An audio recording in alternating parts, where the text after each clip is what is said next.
네, 이재명 대통령의 유엔 총회 기조연설이 약 6시간 앞으로 다가왔습니다. 핵심 키워드는 내란 극복과 한반도 평화 구상입니다. 북한 측에서도 7년 만에 대표단을 보낼 것으로 보입니다. 뉴욕으로 가보겠습니다. 유선희 기자, 유엔 총회 일정부터 정리해 주시죠. 네, 한국 시간으로 약 6시간 뒤인 내일 새벽 1시를 전후해서 이재명 대통령의 첫 번째 유엔 총회 기조연설이 있습니다. 도널드 트럼프 미국 대통령이 두 번째, 이재명 대통령이 7번째로 연설에 나서게 되는데 대통령실은 민주 대한민국의 복귀를 선언하는 게 기조연설의 주된 내용일 거라고 설명을 했습니다. 동시에 한반도 평화정책을 포함해서 우리 정부의 외교 비전을 밝힐 전망인데요. 북한에 보다 직접적으로 대화를 촉구하는 평화 메시지를 낼 가능성도 있습니다. 예, 그리고 북한이 7년 만에 차관급을 파견한다는 얘기도 들리죠. 네, 북한은 북미 정상회담의 결렬, 그러니까 이른바 하노이 노딜 이후인 2019년부터는 유엔 총회에 고위급 대표단을 파견하지 않았고요. 유엔 대사가 대신 연설을 해왔습니다. 그런데 이번에는 7년 만에 차관급 인사를 포함한 고위급 대표단을 파견하는 것으로 알려져 있습니다. 이 배경을 놓고 김정은 국무위원장이 지난달에 중국 전승절 기념행사에 참석을 했었죠. 그걸 계기로 해서 다자 외교 무대에서 뭔가 자신감을 회복한 것 아니냐 이런 분석도 나오고 있는데요. 트럼프 행정부 일기 당시에 대북 문제를 맡았던 앨리슨 후커 미국 국무부 정무차관도 이번 유엔 총회에 참석하는 것으로 전해지고 있기 때문에 북한에서 만약에 그 카운터파트급인 김선경 외무성 부상을 파견할 경우에 실무급이 아니라 전격적으로 차관급의 접촉이 이뤄질 가능성도 있는 것 아니냐, 배제할 수는 없다, 이런 관측도 이곳 현지에서는 아주 조심스럽게 나오고 있습니다. 예. 총회에 앞서서 이재명 대통령이 구금 사태와 관세 협상에 대해서 언급을 했죠. 네, 어제 미국 하원의 이제 외무위원회 동아태 소위원장이죠. 영김 의원 등 미국 상하의원 의원들과 만난 자리에서 그 얘기가 나왔습니다. 이재명 대통령은 최근 조지아주 구금 사태 같은 일이 재발하면 안 된다 이렇게 먼저 강조를 했고요. 이어서 이제 한미 간의 관세 협상이 진행 중인데 우리나라의 외환 시정에 굉장한 불안정을 불러올 우려가 있긴 하지만 결국에는 양측이 상업적 합리성이 보장되는 방식으로 해결책을 찾을 수 있을 것이다 이렇게 얘기를 했습니다. 그러니까 우리 기업에만 손해를 강요하는 방식이 돼서는 안 된다. 협상을 할 때는 최소한의 공정성을 갖춰야 된다. 이런 의미로 풀이가 됩니다. 총회 기조 연설 뒤에는 어떤 일정들이 예정돼 있습니까? 네, 유엔 총회 직후에 프랑스, 이탈리아, 우즈베키스탄 정상 등과 양자회담이 있고요. 안토니오 구테우스 유엔 사무총장과 면담도 예정이 돼 있습니다. 트럼프 대통령과 공식 회담은 계획에는 없습니다. 하지만 약식 회담 형식의 짧은 접촉이 이뤄질 가능성 여전히 배제할 수는 없는 상황입니다. 네, 잘 들었습니다. 지금까지 뉴욕에서 유선희 기자가 전해드렸습니다. 비핵화 협상은 영원히 없을 것이라는 김정은 위원장의 연설이 공개된 지 하루도 지나지 않아 뉴욕에서 한미일 외교장관의 공동 성명이 발표됐습니다. 완전한 비핵화의 확고한 의지를 재확인하는 내용입니다. 윤세민아 기자입니다. 2019년 베트남 하노이에서 만난 트럼프 미 대통령과 김정은 북한 국무위원장. 북한이 핵무기를 모두 폐기하면 체제 보장과 제재 완화를 한꺼번에 주는 이른바 빅딜을 두고 마주 앉았지만 결과는 노딜이었습니다. 북한은 이번엔 비핵화 목표를 포기하라는 요구를 전면에 내세웠습니다. 우리가 왜 비핵화를 하겠습니까? 제재를 풀자고 하겠습니까? 천만의 말씀입니다. 하노이 회담 당시 최우선 과제로 내세웠던 제재 완화도 더 이상 관심 없다고 했습니다. 제재 풀기에 집착하여 적수국들과 그 무엇을 맞바꾸는 것과 같은 협상 따위는 없을 것이며 앞으로도 영원히 없을 것입니다. 미국과 다시 마주 앉더라도 빅딜이 성사될 가능성은 없다는 점을 분명히 한 겁니다. 트럼프 대통령도 재집권 이후 여러 차례 북한 핵 보유를 인정하는 듯한 발언을 한 바 있습니다. We'll see what happens, but certainly he's a nuclear power. 이재명 대통령도 북미가 핵무기 생산 동결에 합의한다면 수용할 수 있다는 뜻을 밝힌 만큼 단계적 비핵화 접근법인 스몰딜 가능성에 무게가 더 실리는 상황입니다. 한미일 외교장관은 북한의 완전한 비핵화에 대한 확고한 의지를 재확인했다는 내용의 공동성명을 발표했습니다. 세 나라의 원칙적 입장을 재확인한 것으로 북미 대화 재개 시 주도권을 잡기 위한 포석이란 분석이 나옵니다. JTBC 윤세민입니다. 이재명 대통령이 그 뉴욕에서 어떤 얘기를 했는지 미 의회 의원들을 만나서 네. 어떤 발언했는지 좀 정리하고 갑시다. 네, 상원 2명, 하원 2명 이렇게 4명의 미국 의원들을 만났고요. 보니까 공화당 1명, 민주당 3명 이렇더라고요. 네. 이게 이제 미국에 가서 우리 동포들 만난 이후에 바로 있었던 공식 일정입니다. 미국 의원들을 만나서 일단 가장 주목이 됐던 이재명 대통령의 발언은 어쩔 수 없이 한미 관세 협상 그리고 최근 있었던 조지아주 한국인 억류 사태 예. 이런 발언일 수밖에 없었고요.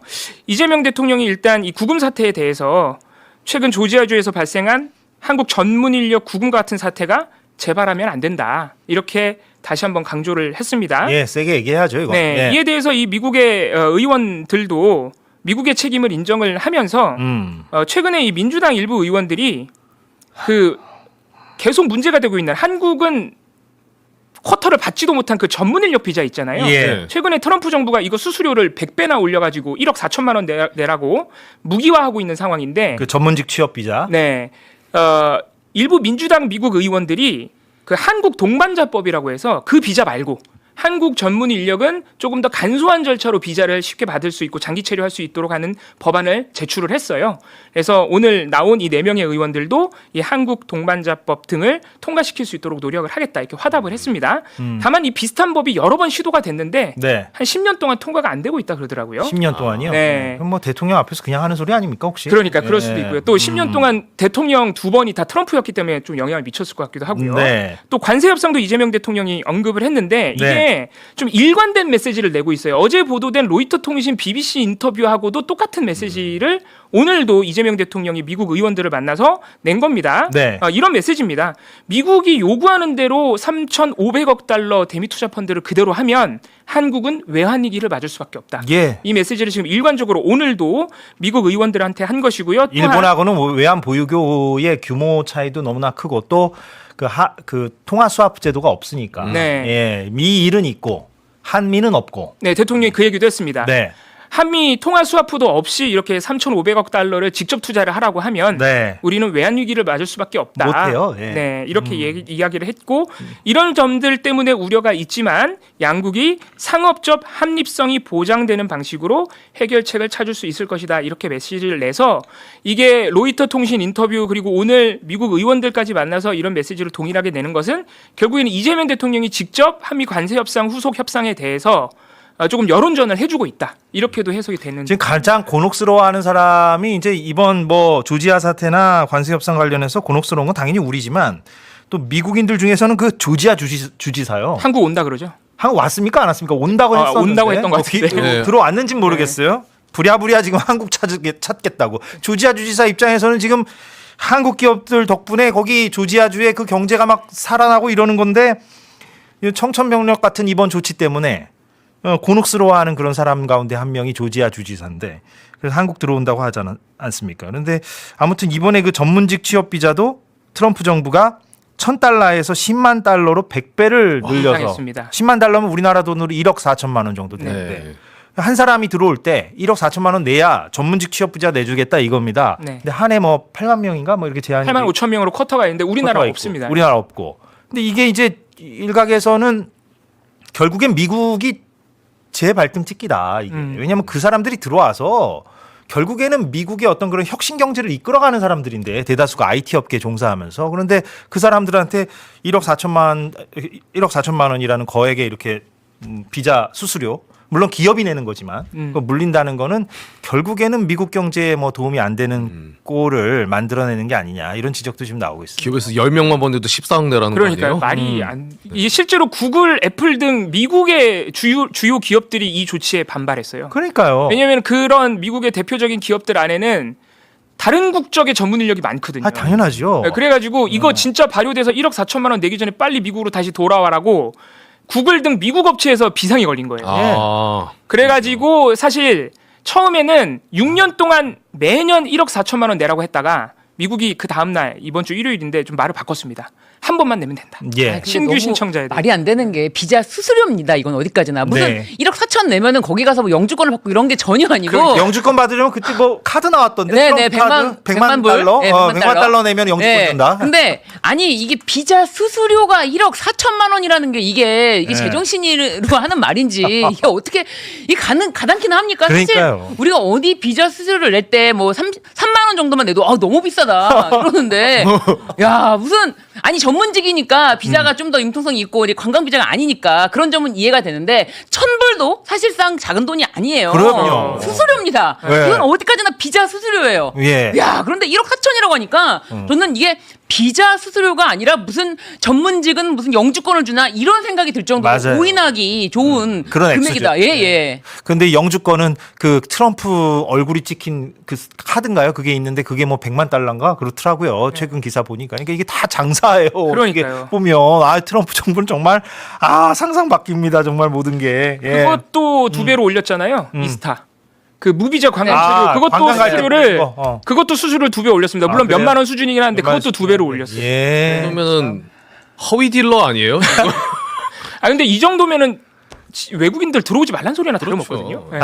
예. 자, 그러면 이제 박형광 기자랑 좀 연결을 해봐야 될 텐데 그 전에 박형광 기자가 현지에 가서 뉴욕에 가서 촬영한 영상이 있다고 하니까 잠깐 그걸 보고 나서 박 기자 연결하도록 하죠.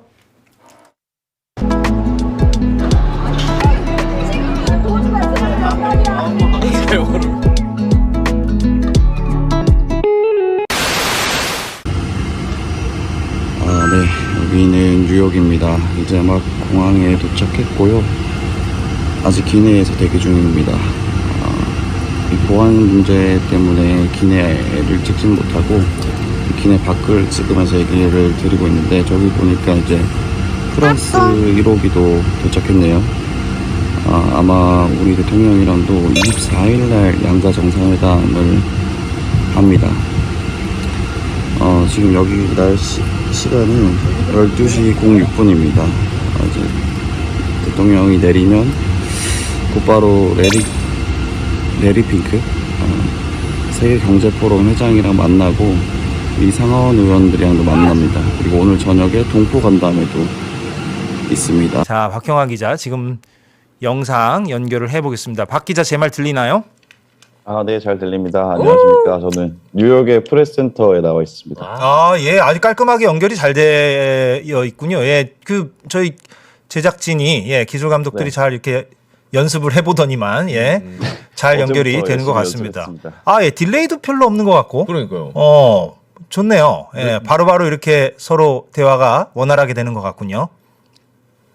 맞습니다. 그런 것 같습니다. 예, 거기 지금 새벽 몇 시입니까? 여기가 지금 새벽 4시 49분입니다. 와, 4시 49분. 예, 네. 이제 곧 5시. 예, 뭐 불만 있습니까? 일찍 일어났다는 거에 대해서 지금. 그런 질문 하지 마세요. 불만 아니, 있습니까라고 제가- 하면 어떻게 불만이 있다고 얘기합니까? 제가 어제 네. 일찍 잤거든요. 예. 한 11시에는 잤는데 그래도 한 4시쯤 일어나야겠다라고 예. 생각을 했는데 2시에 깨더라고요. 와, 그 긴장되겠다. 재석 선배의 그 말이 들려오면서 진짜 또 오해하겠다. 예. 이렇게 뉴욕에서 말하면 안 전하는 되고요. 뽀나. 예. 근데 아무튼 그 미국 특파원의 그 새벽 연결은 뭐 그거는 숙명이니까. 예. 네. 아무튼 반갑고 브이로그 잘 봤고요. 오히려 더 생생하게 저희가 느낄 수 있었고요. 그 출장 가는 그 과정을요. 그런데 그 이재명 대통령이 미국 의원들 만나서 한 발언은 아까 이봉우 연구원이 간략하게 소개를 했어요. 박 기자는 좀 어떤 일정들 좀 취재했는지 얘기를 좀 해주신다면요. 어제는 일단 사실은 이재명 대통령이 먼저 이동을 했고 저희가 기자단이 뒤따라가는 일정이었는데 기자단 버스를 따로 통제를 해주진 않더라고요. 그러니까 이제 엄청 늦게 갔기 때문에 이재명 대통령이 먼저 일정을 수행을 했고 제가 볼 수 있었던 거는 교민 간담회, 동포 간담회를 볼 수 있었는데 네. 어제 동포 간담회를 들어가는 입구에서 교민분들께서 환영 행사를 하셨어요. 예. 그래서 그 장면을 제가 담았고 그리고 지금 이제 나가고 인터뷰도 있습니다. 했었고 예, 지금 나가고 있는데 저희 촬영팀이 현지에서 촬영한 모습입니다. 이재명 대통령 부부가 교민들을 만나는 모습인 것 같습니다. 예, 설명해 주십시오. 그래서- 예. 조금이라도 다른 어떤 장면을 좀 찍어봐야겠다라고 해서 찍은 장면이고, 이게 사실 다른 방송에서는 볼 수 없는 장면이긴 합니다. 그래서 이재명 대통령이 처음에 아침에 등장해가지고 도착해서 이제 호텔 들어갔을 때도 교민들과 만났는데, 그때는 너무 피곤하셨는지 인사만 하고 들어갔어요. 근데 동포간담회 저녁 일정에는 이제 다 하나하나 인사도 하고 악수도 하고 그렇게 하고 들어갔습니다. 아, 예. 이 동포분들께서 사실은 어떤 마음으로 나오셨냐, 다 휴가 쓰고 나왔다고 하시더라고요. 그래서 네. 이게 그 내란을 종식시키는데 힘을 보태고 싶다. 아직까지 내란이 종식된 게 아니다라고 인식하고 있고, 이재명 예. 대통령 힘내라, 그런 의미로 나왔다라고 하시더라고요. 저게 그래서 몇 시 정도입니까? 이재명 대통령 부부랑 교민들이 저렇게 만나는 시점이? 저게 이제 한국 시간으로는 아니요, 오전 그쪽 시각으로. 7시. 그쪽 오전 시간으로. 7시고 여기 시간으로는 오후 6시. 아, 저녁 시간에? 예, 그렇게 네, 만났고. 저 촬영 장면을 왜 우리만 촬영했다는 겁니까? 그게 뭐 무슨 연유가 있습니까? 보통 이제 사실 대통령 순방에 따라오면은 예. 그 정해진 동선 말고는 쓰질 않거든요. 예. 근데 저희는 이제 정해진 동선이 아닌 동선을 쓴 거죠. 무슨 말인지 이해가 안 되는데. 예. 정해진 그러니까- 동선이 아니라 다른 네. 동선으로 이동하셨다고. 다른 동선으로 변칙적으로 이동한 대통령 부부를 우리가 따라갔다? 뭐 이런 얘기입니까? 맞습니다. 아하, 네. 예, 이해됐습니다. 예, 잘하셨네요. 예. 죄송합니다. 왜냐면 제가 설명을. 다른 레거시 미디어에서 늘 나가는 방송 말고 우리는 좀 다른 영상이나 취재거리나 이런 것들이 나가면 좋은 거니까 우리는 잘하셨네요. 예. 그러면 박 기자는 앞으로 좀 지금 이제 피곤하고 그럴 텐데 어떤 취재 계획 갖고 있는지 좀 설명을 해주시면. 네. 일단 오늘은 코리아타운에 가서 한류가 어느 정도 되는지를 좀 눈으로 보고, 그리고 거기에 굉장히 유명한 한인 1세대 어떤 음식점 하신 분이 계시다고 하더라고요. 그래서 그분 인터뷰도 좀 해보고, 그리고 이게 되게 재밌는 부분이 있는 게, 뉴욕에서도 시민참여센터라고 해서 그 한인분들의 정치 참여를 독려하시는 분도 계시더라고요. 그런 활동을 하시는 분도. 예. 그래서 그분을 만나서 인터뷰를 좀 해보려고 합니다. 이분이 굉장히 의미 있다고 생각하는 게, 뉴욕에 있는 분들 중에서도 미국 시민권자지만 투표를 할 수 있는지 몰라서, 고령의 시민권자분들은 투표권이 있는지 몰라서 투표를 못 하기도 한다고 하더라고요. 예. 근데 이제 이분이 그런 독려를 해서 최대한 그 한인분들의 힘을 좀 규합하는 그런 일을 하고 계시고, 실제로 우리 정부도 이분의 활동에 좀 주목을 하고 있는 걸로 저는 파악을 했어요. 그래서 가서 한번 들어보려고 합니다. 예, 그런 계획을 지금 박형원 기자가 갖고 있고, 또 뭐 덧붙이고 싶은 말 없습니까? 이재명 대통령 향후 일정에 대해서? 내일은 오늘이죠. 오늘은 유엔 기조연설이 있는데, 사실 제가 여기 와서 좀 파악을 해보니까 미국 내에서 가장 지금 이슈가 되는 것은 이제 유엔 총회도 총회지만 지미 카멜 쇼가 굉장히 화제더라고요. 예, 그 네, 유명한 지미 방송인이죠. 예, 토크쇼 진행하는. 예. 맞습니다. 그래서 찰리 커크가 사망하고 난 뒤에 예. 지미 카멜이 이 찰리 커크를 되게 추모하는 트럼프 대통령을 향해서 굉장히 쓴소리를 많이 했거든요. 그러고 난 다음에 프로그램에서 하차를 했습니다. 프로그램이 폐지가 됐고, 네. 근데 이게 반대 여론이 엄청나게 강했던 겁니다. 예. 그 지미 카멜을 강제로 하차시킨 것에 대해서. 그러다 보니까 일주일 만에 복귀합니다. 오늘입니다, 그게. 네.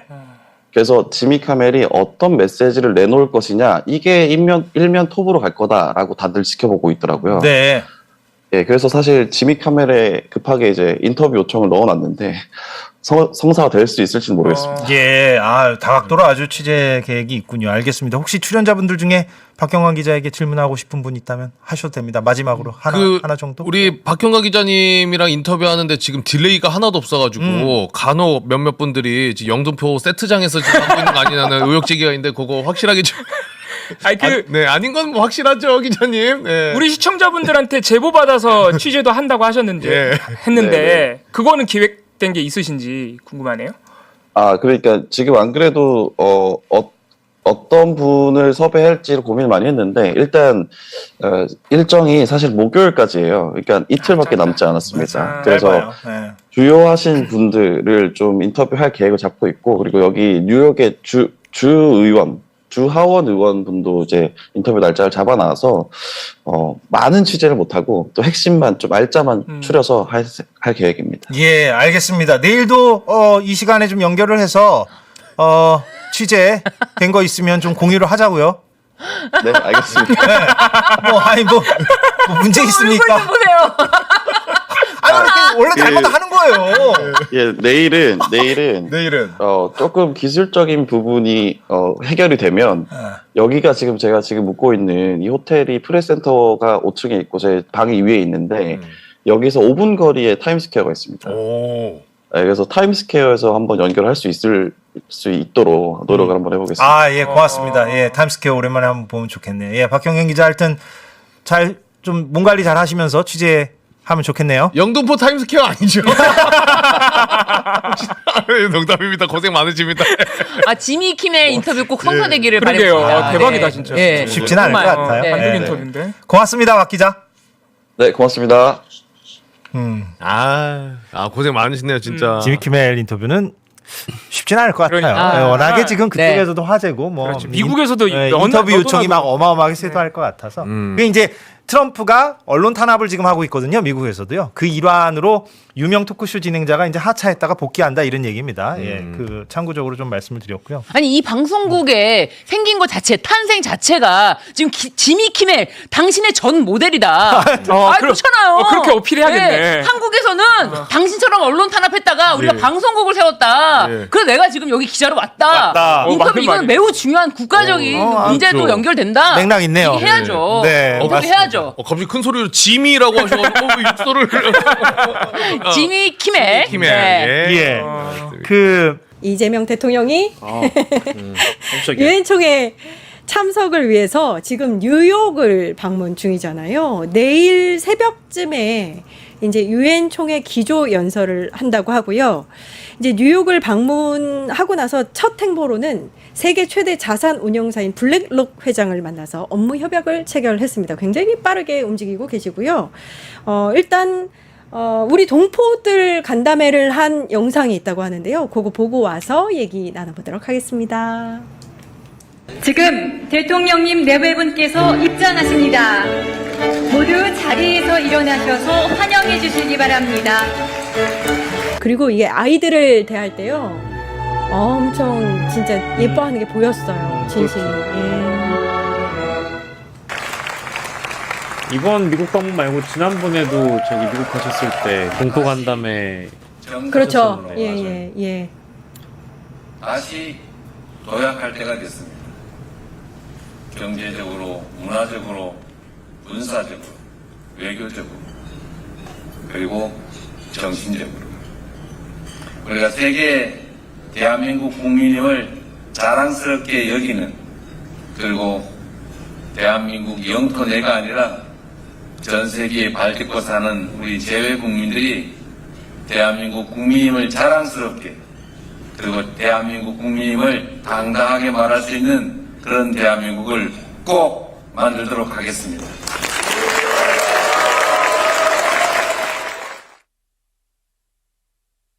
어디 계시다 그랬죠? 뉴욕에 계시나요? LA 계세요, LA.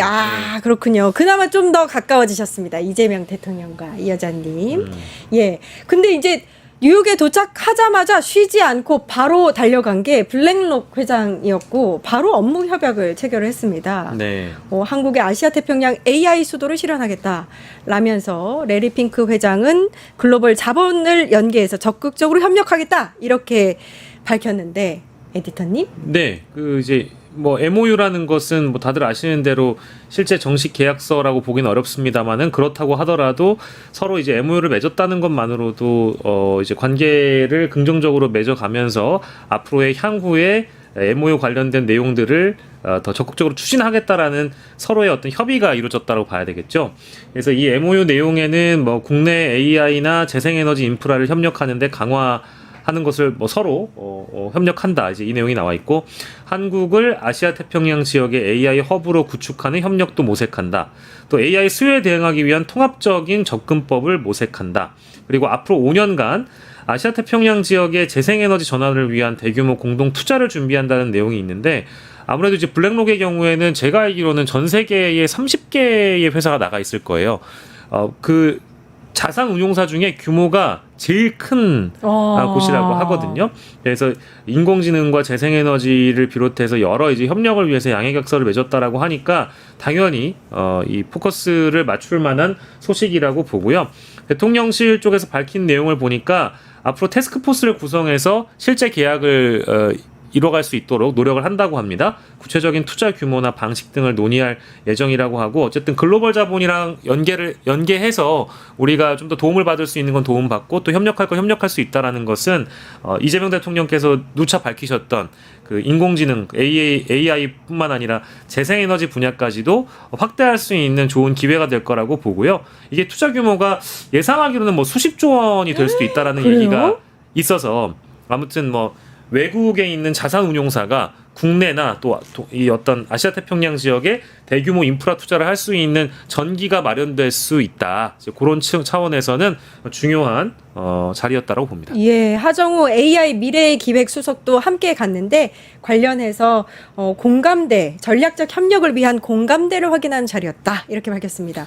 이어서 곧바로 미 상원 하원 의원당까지 만났어요. 이건 또 이유가 있었어요. 그죠? 그렇죠. 일단 거기 뭐 공화당 의원, 민주당 의원 다 나와 있는 회의자 같이 회의를 했고 일단 구금 사태 그거 관련돼서 다시는 재발하지 않도록 한다라는 입장을 전달했고 그분들도 바로 얘기했습니다. 이거 비자제도 개선해야 된다. 결국 트럼프가 뭐 좀 가격을 어떻게 올리네 마네 하더라도 결국 그거에 대해서 입장을 바꾸는 게 미국에 있는 기업들의 반발 그리고 미국 의회의 반발이 있으면 그렇게 못 하거든요. 그렇기 때문에 그런 의회의 협조를 받아야 된다는 필요성을 느꼈기 때문에 이 일정을 잡으시는 거 보여지고 조금 앞에 있던 그 블랙록 회장 만나고 잠깐만 얘기를 더 하면 저는 그 사람 먼저 만난 거 대통령이 말씀하셨을 것 같아요. 그러니까 왜냐면 그 사람 먼저 만나는 것 자체로 오늘 아침에 그 코스피 영향을 주거든요.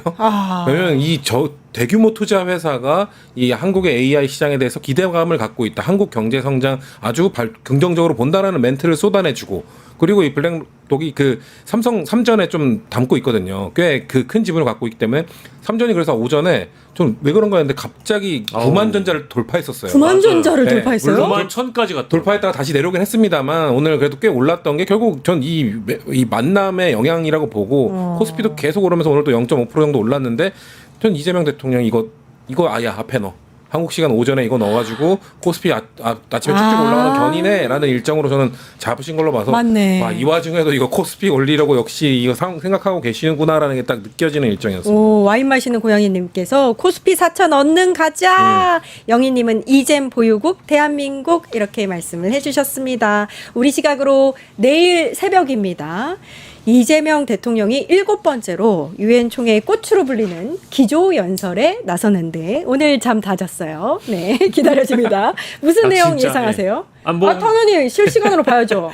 근데 이미 뭐 언론에 일찍이 보도된 내용이 있기 때문에 당연히 이제 제일 중요한 건 유엔 기조연설은 처음이잖아요. 그러다 보니까 대한민국의 국제 무대, 뭐 다자 외교 무대는 뭐 지금 처음은 아니고 두 번째이시긴 합니다만은 유엔 무대에 서서 내란을 극복한 국가이자 민주주의의 어떤 회복 탄력성이 가장 좋은 국가인 것을 전 세계 만방에 이제 공이 밝히는 자리가 될 거라고 보고요. 그리고 한반도 문제와 관련돼서는 당연히 이제 비핵화 관련된 메시지가 일부 나올 거라고 봅니다. 이미 외신 인터뷰를 통해서 대통령께서도 비핵화까지 우리가 가진 않는다고 하더라도 그 중간 지점까지 갈 수 있는 동결이라는 방법도 있지 않느냐 이제 이런 방법을 제시하기도 해서 이 북한의 대화를 촉구하는 평화 메시지를 보냄과 동시에 북핵 동결에 대한 메시지까지 같이 담아서 미국과 이제 북한의 어떤 협상 타결이라든지 비핵화로 가는 로드맵을 이재명의 방식대로 제안할 수 있는 자리가 될 거라고 또 보고요. 뭐 당연히 유엔이라는 그 무대 자체가 글로벌한 이슈들도 많이 다루는 자리이다 보니까 국제 평화라든지 또 어떤 안보의 중요성 같은 것도 강조를 하면서 전쟁 없는 지구촌 뭐 이런 거에 대한 원론적인 메시지까지도 또 그리고 국제 협력에 대한 필요성, 안보 협력에 대한 필요성까지도 강조하는 자리가 되지 않을까 그런 생각이 드네요. 지금 트럼프랑 김정은이 곧 전 만날 거라 보거든요.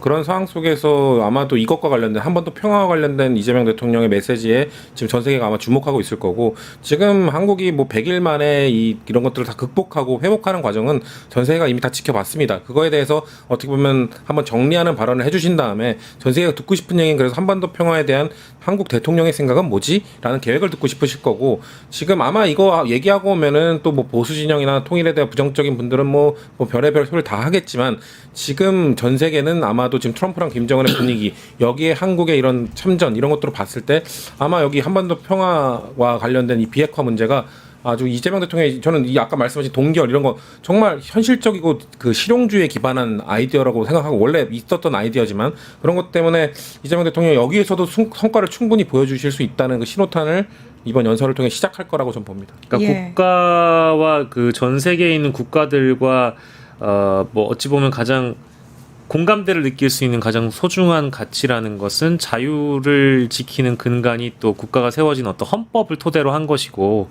그 헌법을 수호하는 우리 시민분들의 역할이 있었고 부당한 명령에 응하지 않았던 참된 군인들과 공직자들이 있었기 때문에 내란이 실제 막아진 거잖아요.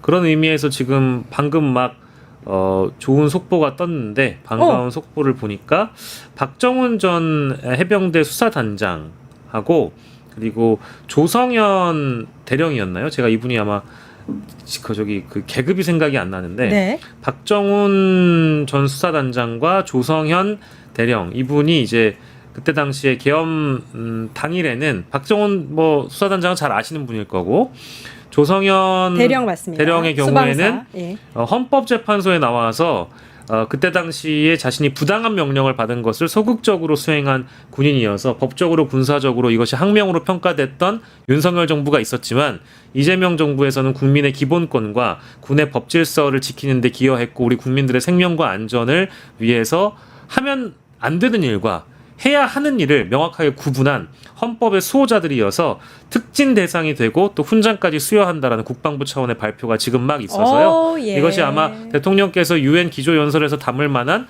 어떤 자유에 대한 가치와 연결되는 부분인 것 같아서 함께 설명드렸습니다. 축하드립니다. 예.